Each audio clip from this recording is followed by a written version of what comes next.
Selepas Tun Razak meninggal dunia pada bulan Januari 1976, Tun Mahathir tidak menjangka Tun Hussein Onn akan memilihnya sebagai timbalan Perdana Menteri kerana ketika itu beliau adalah naib Presiden UMNO yang paling rendah jumlah undi di dalam pemilihan tahun 1975. Tun Ghaffar dan Tengku Razali memenangi jawatan naib Presiden dengan lebih banyak undi daripadanya. Mereka juga lebih berpengalaman daripada beliau serta mempunyai sokongan akar umbi yang lebih kuat. Peluang untuk beliau dipilih sememangnya amat rendah, namun takdir menyebelahinya. Pemilihan beliau oleh Tun Hussein juga tidak begitu dialu-alukan oleh ramai orang, terutamanya pihak akhbar dan beberapa pemimpin di dalam UMNO. Sikap mereka membuatkannya lebih tertekan, namun dijadikan sebagai satu cabaran untuk melaksanakan amanah dan tanggungjawab dengan bersungguh-sungguh. Tun Mahathir tidak pernah menjangka dapat mendaki tangga kepimpinan negara sehingga dilantik sebagai timbalan Perdana Menteri dengan begitu cepat. Beliau menulis di dalam A Doctor in the House, "By becoming Deputy Prime Minister, I had already gone further than I had ever expected when I first became a politician." Apatah lagi dilantik sebagai Perdana Menteri tidak beberapa tahun selepas itu. Semuanya ini berlaku setelah 9 tahun dipecat daripada UMNO. Semuanya ini menurut beliau adalah hasil daripada kerja keras, kerajinan dan juga takdir daripada Allah SWT. Kesungguhan dan takdir. Kisah kerja keras dan kerajinan Tun Mahathir serta takdir ketentuan Allah boleh dibandingkan dengan kisah seorang pemimpin Islam terkenal yang berjaya menakluki Mesir kira-kira 800 tahun yang lalu. Beliau adalah Salahuddin Al-Ayyubi. Mesir pada abad ke-12 Hijrah berada dalam konflik dan kekacauan politik. Dinasti Fatimiyah yang dikuasai oleh golongan Syiah Ismailiyah berada di ambang kejatuhan. Khalifah Al-Adid adalah seorang pemerintah yang masih kecil. Umurnya dikatakan antara 12 hingga 13 tahun. Semua keputusan pentadbiran diambil alih oleh wazir ataupun Perdana Menteri bernama Syawar Ibnu Mujir Al-Sa'adi, iaitu wazir antara tahun 1162 hingga 1169. Beliau adalah pemimpin de facto yang memulakan pengkhianatan dengan menjemput tentera salib untuk menguasai Mesir. Pada bulan Disember 1168, Salahuddin dan bapa saudaranya Syirkuh bersama tentera mereka diarah oleh Sultan Saljuk Nuruddin Al-Zanki untuk menghalang pengkhianatan Syawar. Pada mulanya Salahuddin enggan menyertai ekspedisi ini. Bagaimanapun, beliau dipaksa oleh Nuruddin untuk menemani bapa saudaranya Syirkuh. Ekspedisi mereka berjaya membebaskan Kaherah daripada pengkhianatan Syawar yang berhasrat menyerahkan kota ini kepada tentera salib. Syirkuh kemudiannya dilantik sebagai wazir baru Mesir. Malangnya pada 22 Mac 1169 beliau meninggal dunia. Beliau hanya sempat berkhidmat dengan dinasti Khilafah Fatimiyah selama 2 bulan 5 hari. Tempoh perkhidmatan terpendek untuk mana-mana wazir Mesir ketika itu. Selepas kematian Syirkuh, 5 nama telah dikemukakan kepada Al-Adid untuk dilantik sebagai wazir Mesir. Salahuddin adalah salah seorang daripada mereka, dan pada usia 32 tahun beliau adalah yang paling muda, mentah dan tidak berpengalaman dalam politik dan pentadbiran. Khalifah Al-Adid bagaimanapun memilih Salahuddin sebagai wazir. Pada tahun 1976, Tun Mahathir boleh dianggap antara ahli politik yang paling kurang pengalaman berbanding 2 calon naib Presiden UMNO yang lain, iaitu Ghaffar Babur dan Tengku Razali. Tun Ghaffar Babur adalah ahli politik yang berpengalaman. Ketika Tun Mahathir masih seorang pelajar perubatan di universiti pada tahun 1951, Tun Ghaffar telah pun berkhidmat sebagai setiausaha UMNO Negeri Melaka. Ketika Tun Mahathir baru melangkah kaki ke dalam dunia politik pada tahun 1958, Tun Ghaffar sudah pun mencapai kedudukan yang tinggi di dalam parti dan pentadbiran kerajaan. Antara tahun 1955 sehingga 1963, Tun Ghaffar adalah Ketua Menteri Melaka. Pada tahun 1972, apabila Tun Mahathir baru sahaja mencuba buat kali pertama bertanding jawatan naib Presiden UMNO dan kalah, Tun Ghaffar adalah antara 3 calon yang menang. Kemudiannya pada tahun 1974, apabila Tun Mahathir kembali bertanding jawatan dan menang, Tun Ghaffar juga menang tetapi dengan undi yang tertinggi. Jika kekosongan dan populariti menjadi asas kepada Tun Hussein untuk memilih timbalannya, maka Tun Ghaffar sepatutnya menjadi pilihan utama beliau. Seorang lagi calon pesaing iaitu Tengku Razali adalah pemimpin UMNO yang baik dan dihormati bukan sahaja disebabkan kepimpinannya, tetapi juga latar belakang keluarga dirajanya. Sekalipun usianya lebih muda daripada Tun Mahathir, populariti beliau nampaknya lebih baik, terutamanya disebabkan latar belakang keluarga dirajanya. Dalam kedudukan naib Presiden UMNO ketika itu, Tengku Razali dianggap kedua dalam kekanan dan Tun Mahathir adalah ketiga berdasarkan jumlah undian dalam pemilihan parti. Jika status kekananan dan populariti adalah asas, dan jika Tun Ghaffar tidak berada dalam senarai Tun Hussein On, maka Tun Hussein sepatutnya memilih Tengku Razali dan bukannya Tun Mahathir. Bagaimanapun sukar dijelaskan keputusan Tun Hussein On memilih Tun Mahathir, kecuali disebabkan keyakinan beliau dan juga takdir Allah yang menentukannya. Seperti Salahuddin Al-Ayyubi, Tun Mahathir juga yakin dengan takdir Allah dan kesungguhan bekerja sebagai salah satu faktor mencapai kejayaan mendaki tangga kepimpinan. Beliau menulis di dalam Doctor in the House, I was amazed at how quickly I was moving up, overtaking several senior politicians along the way. I put it down to hard work and good luck. Namun begitu, beliau menekankan kerja keras dan usaha gigih pada diri seorang pemimpin, kerana inilah aspek yang boleh dikawal, sedangkan takdir adalah aspek yang tidak boleh dikawal oleh manusia. Semenjak kemasukannya semula ke dalam UMNO pada tahun 1972, beliau berusaha keras dan bersungguh-sungguh bekerja untuk parti dan negara dengan memberikan penumpuan kepada perjuangan memartabatkan kedudukan orang Melayu. Tun Hussein pasti telah mengenali Tun Mahathir, bukan sahaja melalui Tun Razak, tetapi juga melalui konflik beliau dengan Tunku Abdul Rahman. Perbalahan kepimpinan antara Tun Mahathir dan Tunku Abdul Rahman bukan lagi satu rahsia, dan Tun Hussein pastinya telah mendengar dakwaan terhadap perwatakan Tun Mahathir yang dikatakan sukar dikawal dan sentiasa memberontak. Sebagai bekas pemimpin UMNO yang pernah meninggalkan parti selama lebih 17 tahun, Tun Hussein pastinya dapat merasai pengalaman perik Tun Mahathir yang dipecat dari parti dan terpaksa hidup dalam buangan politik selama lebih daripada 2 tahun.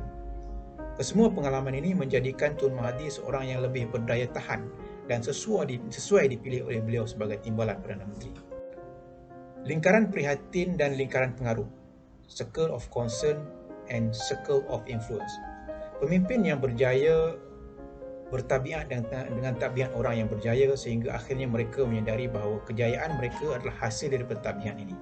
Mereka tidak hanya berusaha dan semata-mata berharap untuk berjaya tanpa menjadikan amalan kejayaan itu sebagai satu tabiat semula jadi. Tabiat dan nasib ataupun takdir adalah dua perkara yang berbeza. Tabiat adalah apa yang kita dapat kawal, sedangkan nasib adalah di luar daripada kawalan kita. Kita hanya boleh berharap agar nasib sentiasa akan menyerbahi kita, namun tiada sesuatu pun yang boleh menjaminnya. Perkara terbaik yang boleh kita lakukan ialah sentiasa berusaha dan menjadikan usaha kita itu sebagai tabiat atau kebiasaan yang berterusan. Membangunkan tabiat kepimpinan yang berjaya boleh dilakukan melalui proses meningkatkan pengetahuan, kemahiran dan keinginan daripada tahap pergantungan ataupun dependence kepada tahap kebebasan untuk saling ketergantungan ataupun interdependence. Stephen Covey di dalam bukunya Seven Habits of Highly Effective People tahun 1989 menjelaskan bahawa dalam kontinum kematangan diri manusia terdapat 3 tahap yang mempunyai paradigma yang berbeza antara satu sama lain. Tahap pertama ialah tahap pergantungan ataupun dependence, manakala tahap kedua ialah tahap kebebasan ataupun independence. Tahap ketiga ialah tahap saling bergantungan ataupun interdependence. Menariknya, jika kita mengkaji perkembangan kepimpinan Tun Mahathir, kita dapati beliau melalui ketiga-tiga tahap kontinum kematangan ini sejak awal karier politiknya. Pada mulanya, beliau menganggap bahawa dirinya adalah seorang pemimpin yang mendapat kedudukan disebabkan oleh pergantungannya kepada orang lain. Oleh itu, beliau tidak mengambil kisah tentang kedudukan tersebut. Apapun yang berlaku, beliau yakin orang lain akan menyediakan kedudukan untuknya. Sebagai contoh, beliau diberikan peluang untuk bertanding dalam pilihan raya umum tahun 1964. Kemenangannya dianggap amat bergantung kepada sokongan para penyokong yang mengundinya. Pada tahap ini, beliau tidak begitu memahami bahawa sokongan yang diberikan bukanlah disebabkan dirinya, sebaliknya disebabkan oleh parti yang diwakilinya. Pengalaman mengalami kekalahan dalam pilihan raya umum tahun 1969 mengajar Tun Mahathir untuk memahami bahawa banyak situasi yang berada di luar daripada kawalan dan kehendaknya. Beliau tidak boleh bergantung kepada sokongan pengundi dan juga kepada parti. Harapannya agar pengundi memilih beliau kerana kedudukan partinya tidak berlaku pada ketika itu. Oleh itu, beliau menyalahkan para pengundi dan partinya. Analisis beliau kemudiannya menemui orang yang paling layak dipersalahkan, iaitu Tunku Abdul Rahman. Ketika ini beliau mula mengubah tabiatnya daripada pergantungan, itu dependence, kepada pembebasan ataupun independence. Beliau mengkritik dan mencabar kepimpinan Tunku sehingga mengakibatkannya dipecat daripada parti selama lebih 2 tahun dan selama lebih 2 tahun di dalam tempoh pemecatan dan buangan politik. Beliau cuba hidup dalam keadaan tidak bergantung ataupun hidup dalam keadaan bebas, independence daripada ikatan orang lain. Namun begitu, Tun Mahathir menyedari bahawa untuk menyelesaikan sesuatu, untuk mencapai tujuan tertinggi yang diyakini, beliau perlu bekerja dengan orang lain dan saling bergantung. Hal ini mendorong beliau untuk kembali ke pangkuan UMNO kerana yakin untuk melaksanakan kehendak dan mencapai matlamat perjuangannya, beliau perlukan orang lain. Tun Mahathir menyedari bahawa beliau perlu kembali kepada UMNO dan mendapatkan semula momentum untuk mencapai impian kepimpinannya. Beliau memerlukan platform, pentas untuk menyuarakan pandangan dan mempengaruhi para penyokong untuk menyokong. Para pemimpin yang mengubah kepada tabiat saling bergantungan juga berkongsi impian mereka dengan orang lain dan mereka mempunyai akses kepada pelbagai sumber dan boleh menggunakan potensi dan sinergi lebih ramai orang untuk membawa impian menjadi kenyataan. Menjelang pilihan raya umum tahun 1974, Tun Mahathir telah berjaya mengembangkan tabiat saling ketergantungan dalam kepimpinannya ataupun interdependence. Tugas dan tanggungjawab yang diberikan oleh Tun Razak digunakan untuk membangunkan rasa saling ketergantungan. Akhirnya lingkaran pengaruhnya ataupun the circle of influence semakin membesar dan dalam masa yang sama mengecilkan lingkaran prihatin ataupun circle of concern. Kedua-dua lingkaran pengaruh iaitu circle of influence dan lingkaran prihatin, circle of concern adalah gambaran yang digunakan oleh Stephen Covey untuk menjelaskan bagaimana kita menumpukan masa dan tenaga kita dalam tabiat seharian kita secara berterusan. Dalam bukunya Seven Habits of Highly Effective People, Covey tahun 1989 menjelaskan perbezaan antara orang yang bersikap reaktif dan proaktif memfokuskan masa dan tenaga mereka. Orang yang menumpukan usaha mereka dalam lingkaran prihatin sering menghabiskan masa mereka melihat kelemahan dan kekurangan orang lain. Mereka juga lebih suka mengambil tahu tentang masalah yang sangat sukar diselesaikan oleh mereka maupun orang lain. Akibatnya mereka sering menyalahkan orang lain terhadap kegagalan yang mereka hadapi. Mereka sering menggunakan ayat berbentuk reaktif seperti tidak ada apa yang boleh saya lakukan atau begitulah cara saya. Mereka sentiasa menunjukkan perasaan sebagai orang yang teraniaya yang sering dimangsakan. Berbeza dengan orang yang proaktif yang menumpukan usaha mereka terhadap apa yang boleh mereka ubah dan pengaruhi dalam lingkaran pengaruh.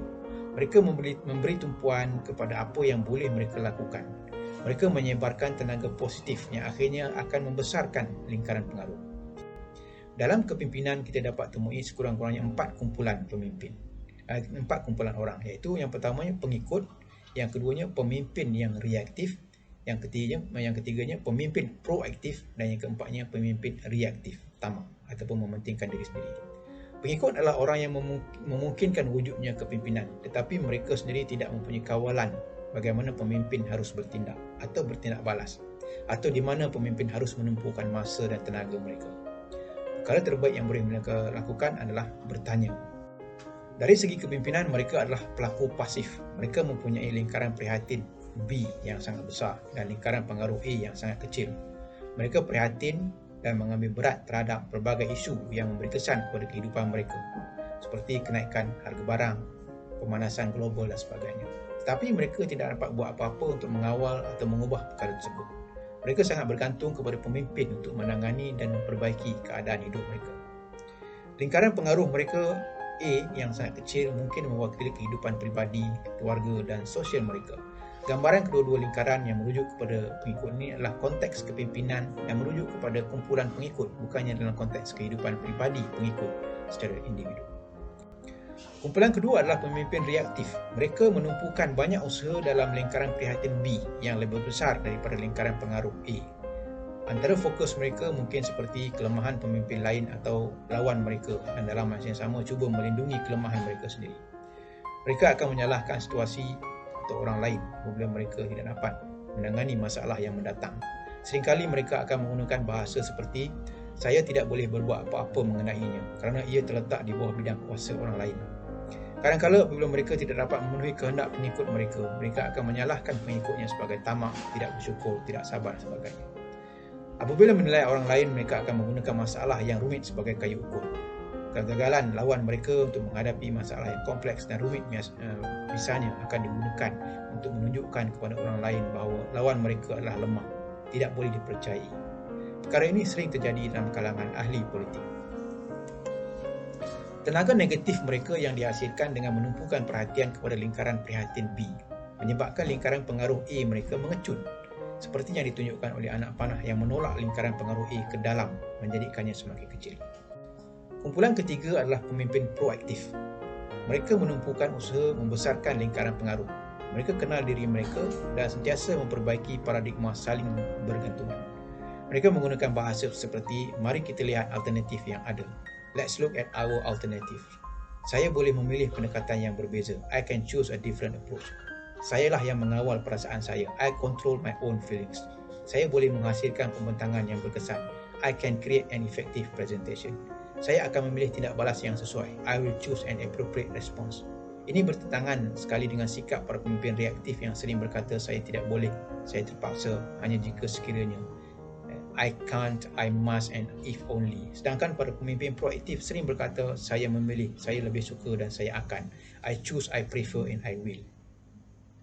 Apabila perkara buruk berlaku atau masalah semakin parah, pemimpin proaktif tidak akan segera membuat kesimpulan tanpa mengetahui kemampuan mereka untuk mengubah atau membantu menyelesaikan masalah tersebut. Sekiranya masalah wujud dalam lingkaran pengaruh mereka, iaitu lingkaran A, mereka akan menumpukan perhatian kepada lingkaran ini dan menggunakan sepenuh kekuatan mereka untuk menyelesaikannya.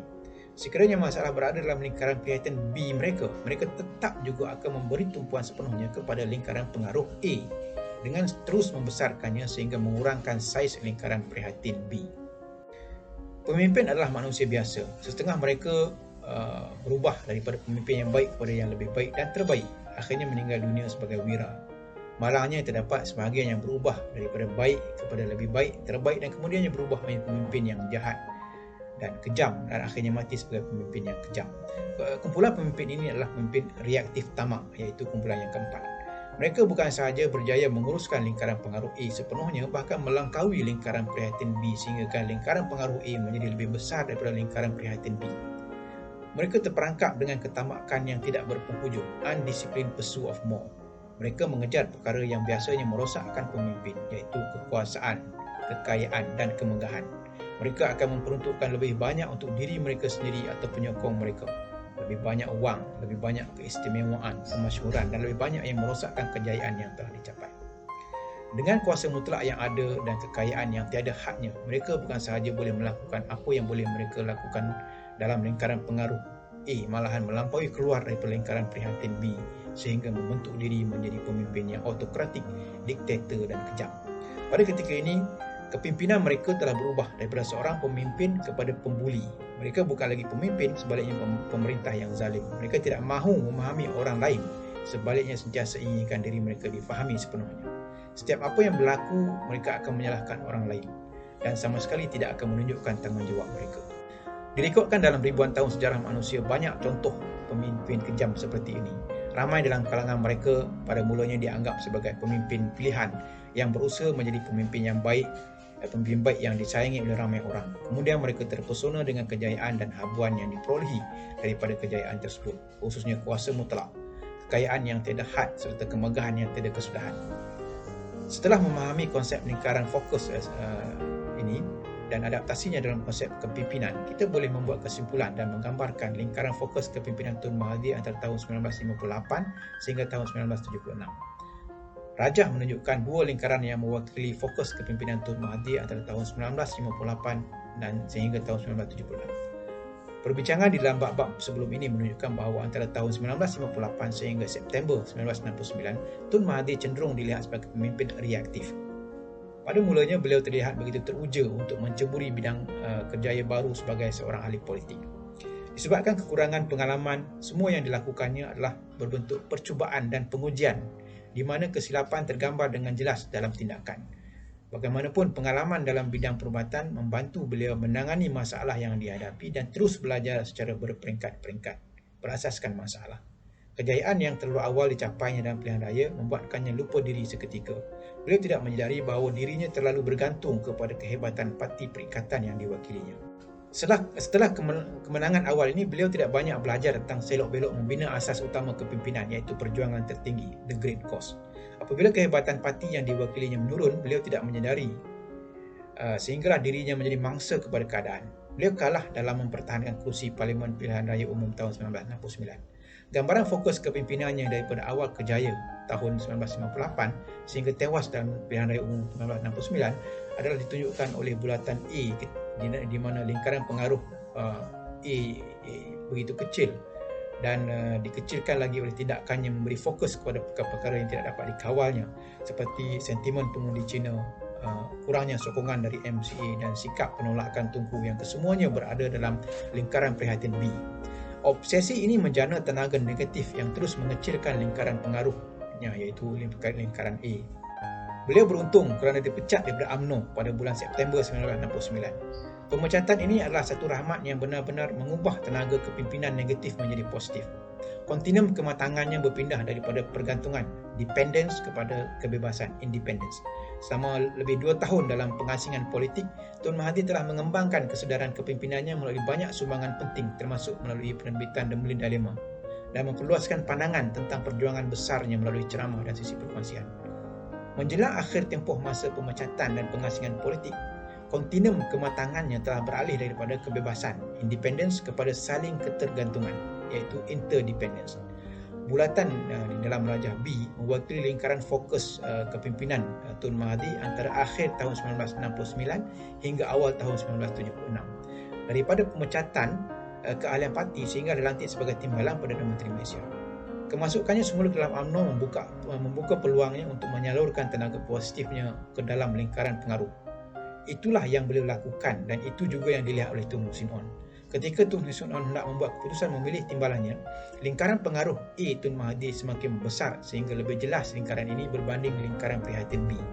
Mencukupi untuk Tun Hussein Onn menjustifikasikan pemilihannya menjadikan Tun Mahathir sebagai timbalan Perdana Menteri, sekaligus menafikan peluang Tun Ghaffar Babar dan Tengku Razali.